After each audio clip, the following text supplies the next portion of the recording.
everyone, and welcome to the Library of Congress's National Book Festival. We are so glad to have you here. Today, we're going to be listening to the program. Oh my gosh, Gordon Korman has written 100 books. And we're going to be talking about Gordon's 100th book, The Fort, which centers around a group of 8th grade friends who find this mysterious underground lair and kind of their struggles and also the lair's awesome refuge that has provided for them as well. Gordon, thank you so much for joining us today. Likewise, we also want to thank our sponsors and the Library of Congress again for being able to create and organize such a great event for us. And I'd like to thank you for coming. Yeah, of course. We see so many wonderful young adults and kids out here in the audience, and we're just really thankful again to have you here. Before we continue, I'm just going to give a quick overview about the breakdown of this program. For around 15 minutes, Gordon and I will have a conversation, and for 10 minutes, everyone in the audience is free to ask questions. And I really encourage everyone to kind of keep their questions in mind. And there are 2 microphones up near the stage where during that Q&A session, you may come and access the microphones to ask us those questions. Again, those questions will also be recorded, so just keep that in mind as well.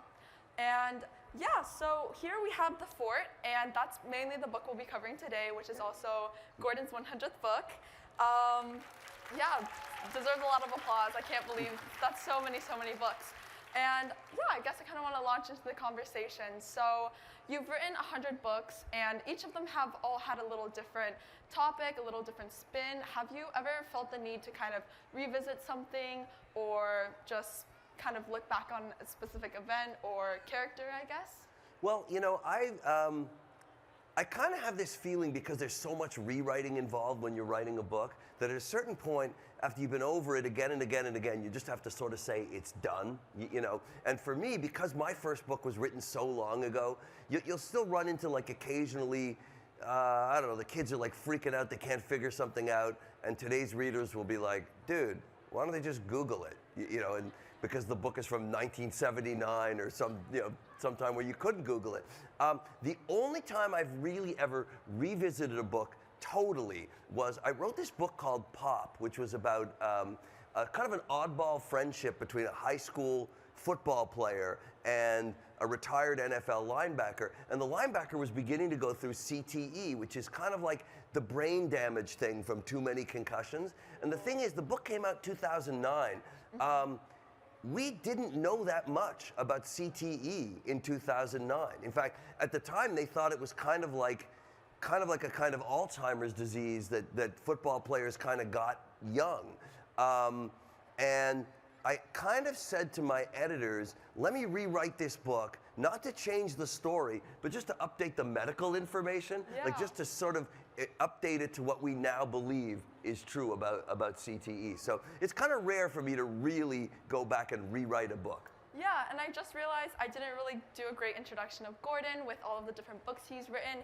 He's also written Restart, among others, including 39 Clues, part of that series, as well as other really great books.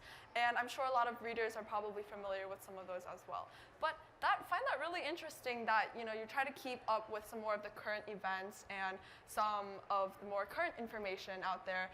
And I know that you've also written a lot of books centered around history and kind of historical fiction as well. How do you kind of find that balance between incorporating some of that history with also some of the language and the humor of today's kids? I think I just, I always sort of feel like my first responsibility is to be entertaining. Even if I'm writing a book that's, whether it's funny or whether it's adventure, I always kind of see like an audience member over my shoulder, and it's always someone, kind of arms crossed, like, do I care about this? It's always someone I feel like I have to win over, So, so for me, whether it's coming from research, whether it's coming from kind of what if inventiveness, whether it's coming from, like real personal experience, I always feel like my main job, my main responsibility is just to be fun, to be entertaining. Mm-hmm. I love the idea of like a page turner, right? If you're on page 37, you gotta really want to find out what it says on page 38. And that's kind of what I work towards. Yeah, and I feel like reading The Fort myself, the different characters and the different perspectives definitely helped with that page-turning aspect, where I was kind of like, oh, I want to find out what CJ says about this event. And I guess I wanted to ask about the characters too. Did you feel like when you're writing this like dynamic group of characters, there's always like one role that you really want to bring in, maybe someone who's really funny, maybe someone who's like more serious, or is the character writing process much more kind of on the flow or much more planned out? Well, I kind of let the characters kind of take over their own parts of the story, you know, and I kind of felt like in a lot of ways the characters of Evan and CJ were the ones whose stories were the most kind of important to moving the plot forward. But I kind of had the most fun writing Mitchell, just because Mitchell's kind of like an OCD kid, and he has just a really unique kind of funny and yet kind of heartfelt and believable sort of take on the world. Yeah. So for me, you know, even though you try to treat all the characters the same, there's always going to be those voices that are just the most fun to write. And he was Yeah. kind of my guy for The Fort. I love that. I think that, yeah, as you said, Mitchell definitely had a different perspective on some of these things. He had that obsession, or rather hatred, of the number 13, which, you know, was repeated really throughout, which I really enjoyed as well, because it really hammered home the idea of the theme, which is great. I guess maybe you've been asked this a lot, but are your characters really based off any fans, any other family members, or even yourself when you're writing these stories? You know,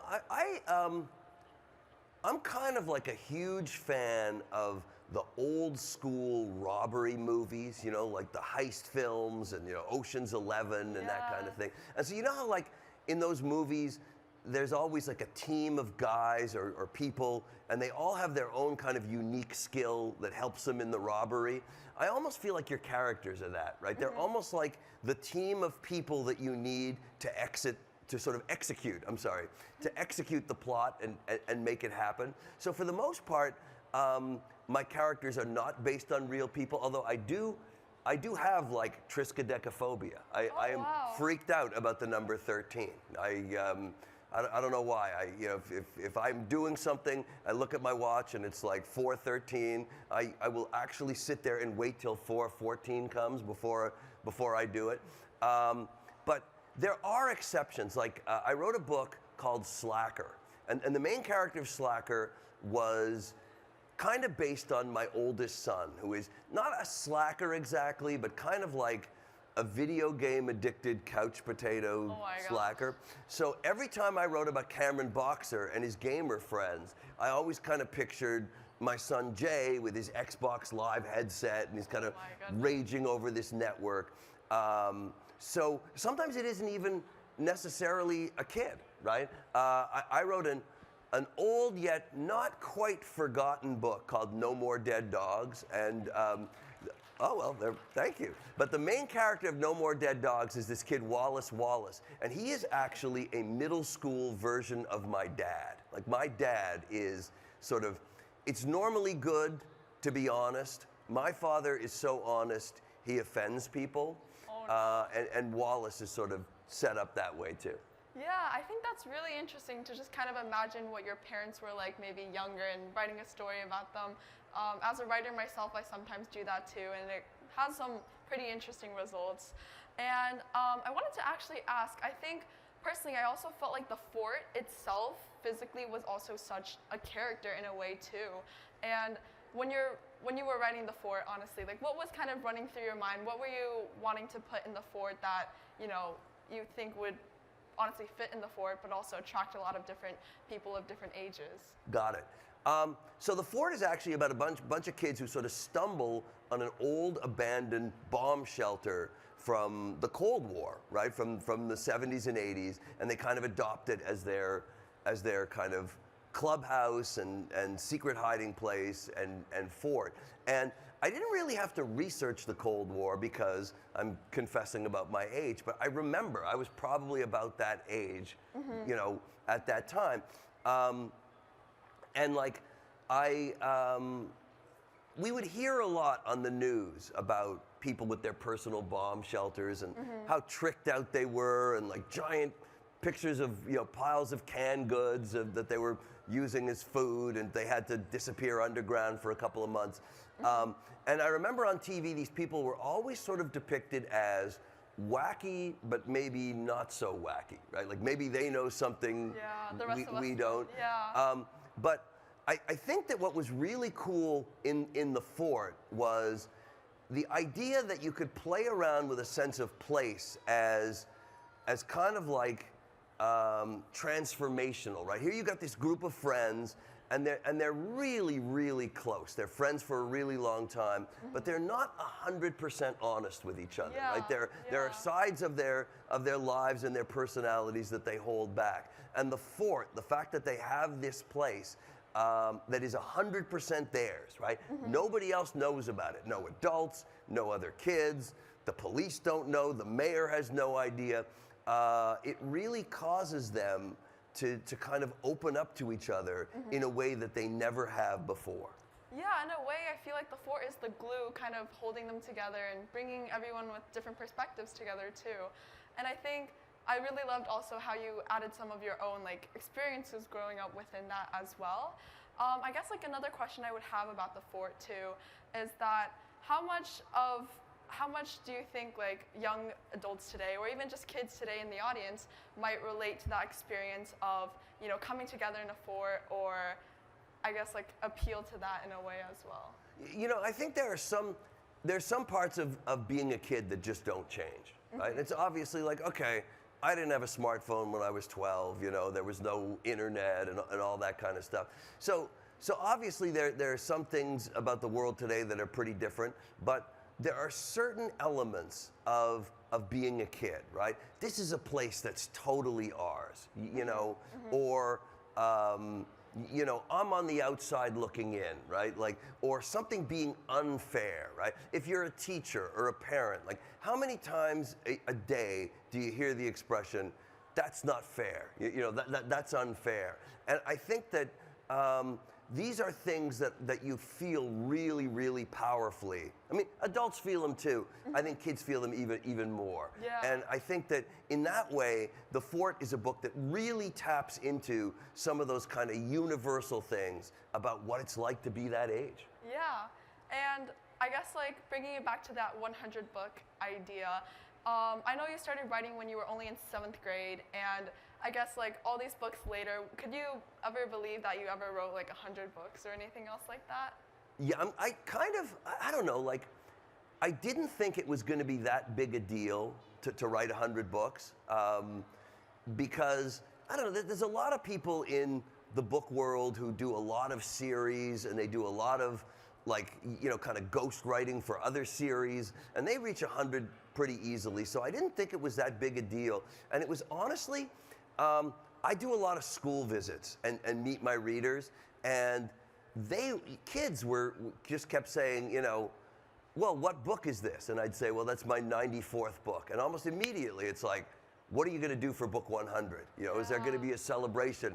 Is there going to be a party? And I realized that book 100 was sort of a big deal. And as you were sort of hinting, like, I feel like if I could go back to 7th grade, right, to my 12-year-old self while I was writing book 1, and sort of say, one of these days, there's going to be book 100. I think that would have been like kind of mind-blowing. But definitely the only reason why I made it to 100 books was this incredible head start I had. That my first book was actually my 7th grade English project. Check this out. In my middle school, the track and field coach had to teach English, and we got him, right? And so all his training was PE. It was his first year teaching. He had never taught English in his life, and he just sort of said, okay, work on whatever you want for the rest of the year. And it was February, right? So from February to June, we had a class period, like 45 minutes every single day to write one story. And I got into it. I started bringing it home, working on it at night. And that's how I became a writer. It's very sort of fluky and lucky. Yeah, and I read that you kind of wrote the second book to kind of prove that the first one wasn't necessarily a fluke, but 100 books later, like that's definitely coming through. What are you going to do now that you've reached 100 books? Are we looking for 200, or kind of what's the future plan? Well, right now I'm kind of focused on 101. You know, I don't think. Well, I can assure you that 200 is not happening. But I'm not worried about, will I get to 115 or like, there's no number in mind. I do have, book 101 is done. It's called the Super Teacher Project. It comes out in January, and it's actually just about, well, what it sounds. A new teacher comes, and he's almost like a super teacher. Like this guy, if a bee gets into the classroom, he can catch it by the wing. He can stop a spitball in midair. He has just an encyclopedic knowledge of any kind of trivia or song lyrics. The girls' field hockey team gets sick, and he instantly becomes an expert and can take over coaching this team. But the book is told from the perspective of these two kids who are kind of like pranksters, like troublemakers. In fact, they're not just rule breakers, they call themselves rule wreckers. And they realize if we can't figure out what's up with this guy, like our rule wrecking careers are over. We have got to solve the mystery. What's the deal with Mr. Adak? Yeah, that sounds super exciting, and that's actually a perfect segue into our question and answer section from our audience. So if you have a question, feel free to just kind of line up at the microphones and go for it, essentially. Yeah, we can start over here. Go ahead. If someone asked you, what are the names of your 100 books, would you be able to name all of them? Thank you for asking that. I've thought about that myself. You know what? I think it would be like naming all the states, right? Like I know them, and I could probably rattle off 35 to 40, and then it would take a while to pick up the 15 that I missed. So if you gave me enough time, I probably could do it, but if you just wanted me to rattle off 1 through 100, probably not. Great question. Thank you. Yeah. So me personally, my favorite one of your books is Unplugged. Uh-huh. What is your favorite book that you've written? Thank you for that, by the way. I don't really have a favorite. I tend to get the most excited about what's newest. Yeah. So for me, obviously, The Fort, and looking forward to Super Teacher Project. But that's not because they're better than all the others. It's really, for me, more, they're the ones I'm more pumped up about. They're more kind of current in my own life. To me, also, every book has something unique, right? Like you mentioned Unplugged. So Unplugged, what I thought was really cool was the main character, Jet Baronoff, was just sort of a kid who's, like, what if your dad invented Google or a company like Google? Every book sort of contributes something like that to that's really, really unique. Even in 100 books, that the experience is just not like the others. And I sort of have that with every single book, which might be why I don't have a super favorite. Does that make sense? You said that you liked gangs which had different people who had different abilities. Did that kind of inspire you when you wrote Masterminds? Yeah, I think so, a little bit. Masterminds was kind of different because it was so out there for me, right? Like what if, I don't know, what if the luckiest kids on the face of the earth suddenly discovered their perfect life is a total lie?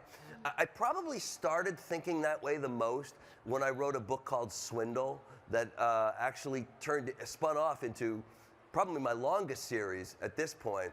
But it was, kids kind of performing a robbery, right? Like not stealing something so much as stealing something back. Like this kid finds an old baseball card and he's he wants to see if it's valuable, so he takes it to a collector. The guy totally rips him off, right? Lies, says it's worthless, buys it cheap.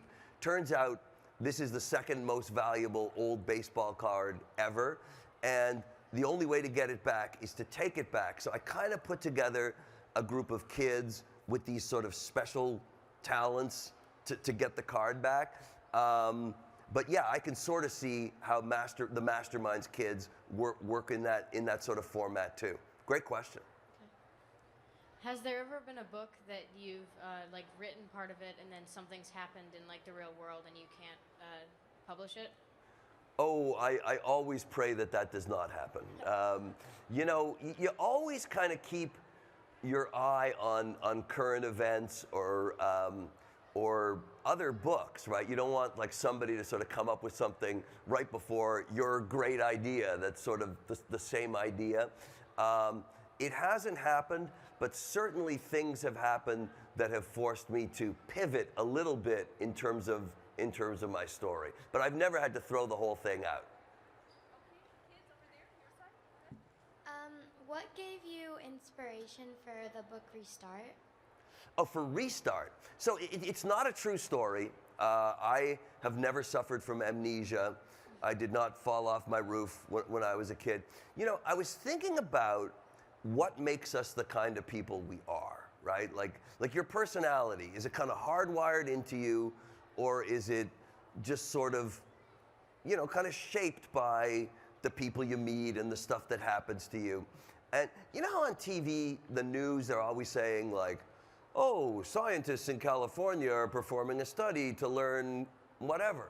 I was like, dude, they should do a study to determine this.